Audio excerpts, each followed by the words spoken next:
would say the top three reasons are: one, hiring is subjective. Okay, we tend to want to hire people that we like. We look at their resume, we look at their background, and we see that they're great on an interview. Why is it that those three things, when they come in, we realize that they're not the right fit? When conversely, we may have somebody with less experience, but with the right motivational factors, who can knock it out of the park. So that's one of the reasons. And there are three we measure really in a if you're taking the subjectivity out of hiring, you're looking at three things that you want to cover. One is, of course, their background, their skills, their experience. That's very important. Two is their behavioral motivations, right? What is motivating their behavior, and we like to measure that.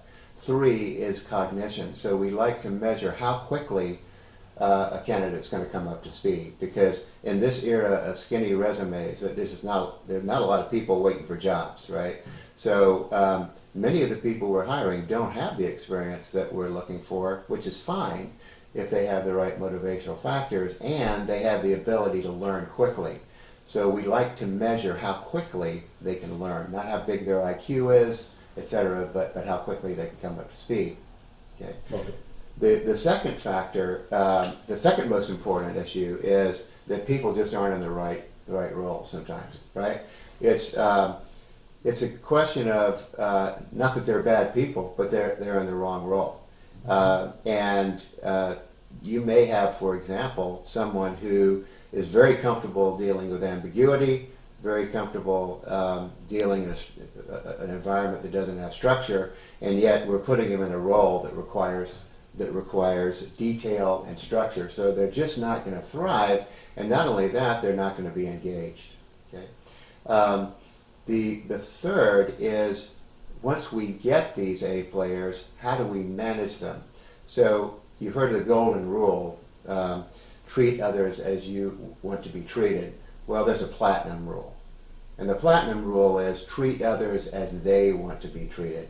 So for example, let's say you're a very social person. You may want face time with the boss. You may want the opportunity to participate in meetings.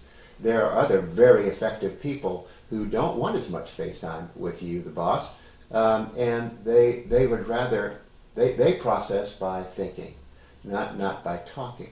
So that's a very important in the way that we manage people.